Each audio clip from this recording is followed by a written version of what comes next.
첫째, 민주당과 민노당이 집권하면은, 연합해서 집권하면은 행정부, 국정원, 군대, 청와대, 경찰, 검찰, 국회, 사법부, 헌법재판소, 언론, 각종 위원회, 공공기업에 종북 세력 및 6.15 지지 세력을 대거 보진시켜 대한민국 수호 세력을 압박하고 연간 300조가 넘는 또 200만 명이 넘는 공무원들과 국가 예산을 동원해서 6.15 실천에 나설 것입니다. 6.15 실천에 나설 거예요. 정권을 잡는다는 것은 300조의 돈을 쓰게 된다는 것이고 200만을 지휘한다는 것입니다. 그 별도로 70만의 군대가 있어요. 그것이 정권입니다. 정권이 뭐 허황된 게 아니고. 자, 이렇게 함으로써 이들은 김대중, 김정일이가 6.15 선언에서 합의한 대로 한미 동맹을 해체하기로 합의를 했으니까 노무현이 합의해 놓은 한미연합사 해체, 그것을 이명박 대통령이 3년 늦췄어요. 2015년에 확실하게 해체할 겁니다. 2015년에 확실하게 한미동맹을 해체한다. 한미동맹을 해체하는 게 아니라 한미동맹의 집행기구인 한미연합사를 해체할 것이다. 이명박 대통령이 잘 했으면 이 계획을 무산시킬 수가 있었습니다. 즉 오바마 쪽에서 요구하는 대로 아프간 전선에 우리가 1개 사단이나 1개 여단 정도 보내주고 그 다음에 한미연합사 해체 이거 무기 연기합시다 했으면 반드시 받아줬습니다. 그러지 않고 300명 보낸다고 전투 능력이 없는 300명 보낸다고 해놓고 그러니까 2015년에 이제 더 연기가 어렵게 되어버렸습니다. 이것도 이명박의 역사적 범죄죠. 그렇게 한 다음에 또 어떻게 하느냐. 국가가 관리하는 요새 연기금이 있어요. 이게 각 기업체의 주식을 많이 갖고 있습니다. 이 이명박 정부가 그 연기금을 이용해가지고 대기업에 대한 주주권을 행사함으로써 대기업의 경영에 관여하겠다고 합니다. 만약 이 6.15 세력이 집권을 하면은 연기금을 통해서 한국의 대기업을 좌지우지할 것입니다. 그래서 대기업으로 하여금 북한에 퍼주도록 할 것입니다. 미래 세대의 교육은 지금보다 더 악화돼가지고 정교조가 장악해가지고 개혁사관으로 쓰인 한국사 교과서를 필수 과목으로 가르침으로써 학생들을 사회주의 혁명 전사로 양성하고 고등학교에 한 총령과 비슷한 김정일의 전위대가 등장합니다. MBC와 KBS는 광우병 난동 때보다 더 심한 반미, 반대한민국 종북 선동 방송으로 연해가지고 대한민국 수호 세력, 즉 여기 계시는 분, 국군, 검찰, 경찰, 애국 언론 등을 위협하고 종북 세력을 적극적으로 응원한 것입니다. 그리고 조폭까지 종북 세력화하여 아마 애국 인사들을 협박하는 사태가 나타납니다. 헌법재판소가 헌법의 해석권을 갖고 있습니다. 굉장히 중요합니다. 노무현 탄핵 때 노무현 탄핵은 당연히 헌법재판소가 별도의 고려 없이 탄핵을 의결해가지고 노무현을 파면했어야 돼요. 왜냐? 국회가 압도적으로 통과시켰는데 국회가 국민을 대표하는 국회가 결정한 것을 그 헌법재판소 9명의 재판관이 앉아서 다른 결정을 할 수가 있습니까? 그러나 최근에 헌법재판소 재판관 후보로 민주당이 추천한 민변 소속 조모 국회 변호사가 나와가지고 하는 이야기 들어보셨죠? 천안함 폭침은 북한이 한 것 같은데 확신은 없다. 왜냐? 내가 안 봤기 때문에 확신이 없다. 그러면 자기가 모든 재판은 자기가 안 보고 재판하는 거 아닙니까? 살인을 하는 장면을 재판관이 보고 판결을 합니까? 그럼 그것도 확신이 없는 상태에서 그럼 사형 선고합니까? 이런 말 같지 않는 말을 하는 사람이 헌법재판소장부터 전원이 그렇게 되면은 어떻게 되느냐? 국가보안법은 위헌이다. 폐지. 6.15 선언은 합헌이다. 이렇게 나옵니다. 6.15 선언은 이거 완전히 헌법 위반이죠. 6.15 선언은 헌법에 합치한다. 따라서 연방제 적화통일도 우리 헌법 개정하지 않고 할 수 있다. 이런 주장을 현실화시킬 것이다. 동시에 간첩과 관련자들을 계속 대통령 특별사면으로 내주고 이번에 떨려 들어가는 이 저축은행 관련자들도 아마 그때쯤 되면 특별사면을 받아 나오겠죠. 종북 정권 시절에 민주화 유공자로 판정받은 사람이 많아요. 아마 천억 단위의 보상금 이미 받았을 겁니다. 이 사람들이 죽으면은 독립운동가처럼 동상을 곳곳에 만들고 국립현충원에 묻히도록 하는 법을 만들었습니다. 그 대신에 천안함 폭침 관련 기념물이나 메가드 동상은 철거될 것입니다. 한반도기가 다시 등장해서 태극기를 밀어낼 것이 분명합니다. 복지 포퓰리즘이 극성에 달할 것입니다. 계산에 의하면 밥값 등록금의 7조, 연간 7조, 세금급식에 연간 1조가 든답니다. 그리고 무상의료를 실시하면 연간 30조가 든답니다. 또 요새 유치원도 무료로 국가가 해준다고 해요. 그것도 한나라당에서 먼저 그 이야기 했어요. 그것도 한 7조 들어요. 이거 다 합치면 지금 정치권이 하자고 하는 거 다 합치면 45조, 연간 45조, 매년 45조. 이렇게 되면은 국가 재정은 거덜날 것입니다. 국가 재정 거덜나는 것을 종북 세력은 의도적으로 즐길 것입니다. 왜냐?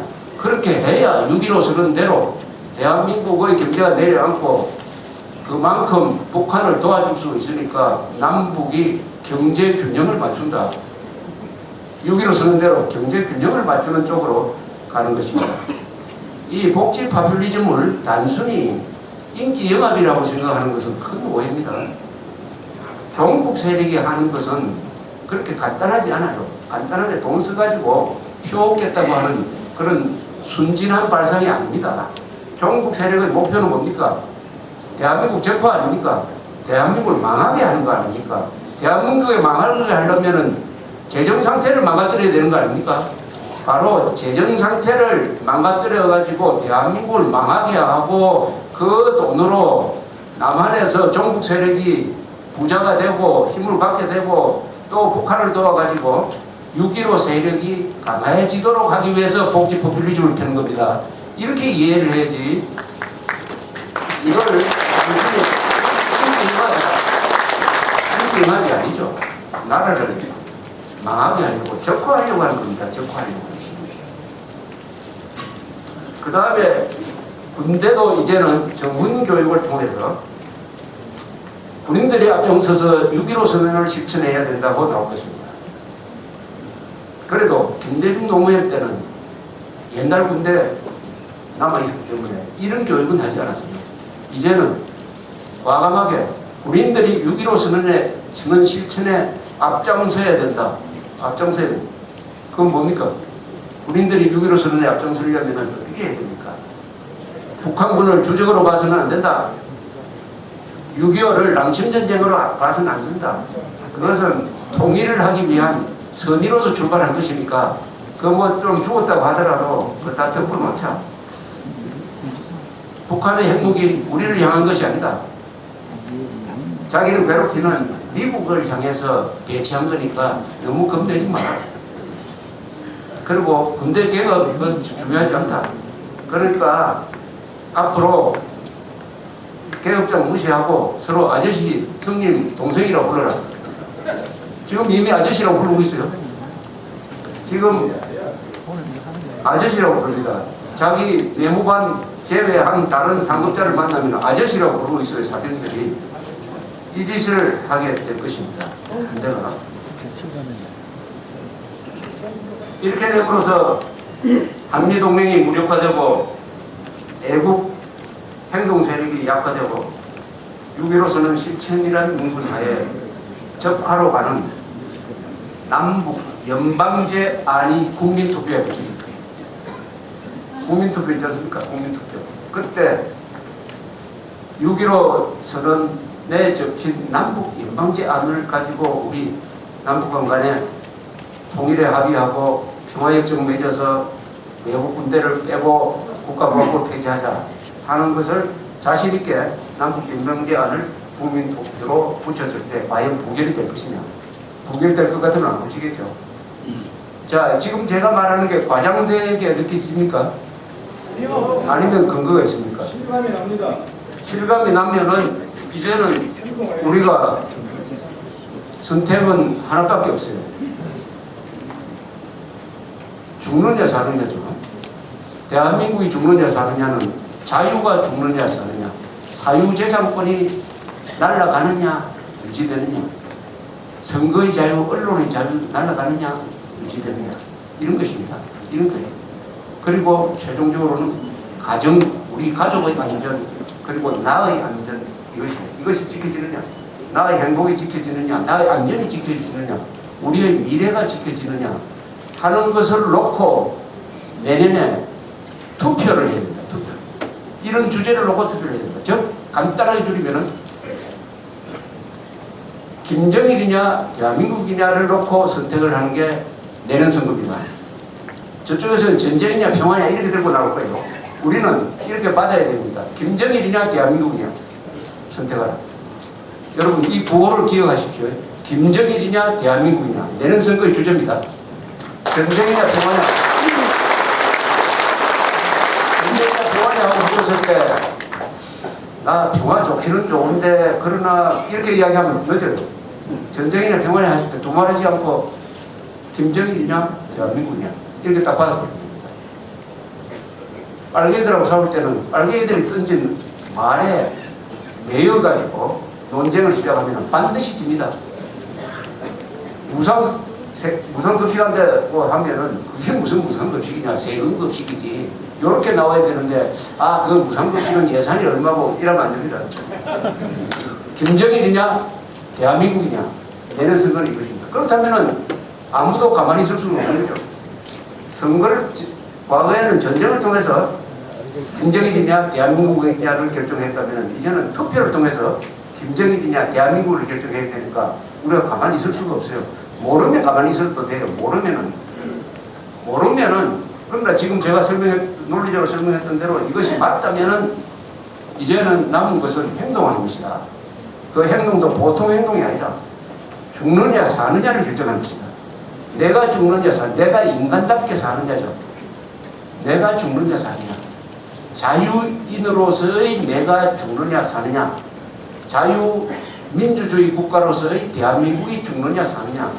가정의 행복이 파괴되느냐 보존되느냐 하는 이런 절체절명의 쟁점을 가진 것이 내년이다. 그러면은 문제는 어떻게 행동하느냐. 국민행동 2012라는 기치를 일단 내걸자. 비상을 걸자. 그래서 저기 서해진 대로 2012년을 향해서 국민들의 행동에 나서자. 그러면 여기 계신 분들부터 앞으로 달라져야 된다고 생각합니다. 지금까지는 이런 세미나나 강연에 청중으로 오셨어요. 아주 좋은 이야기 많이 있었습니다.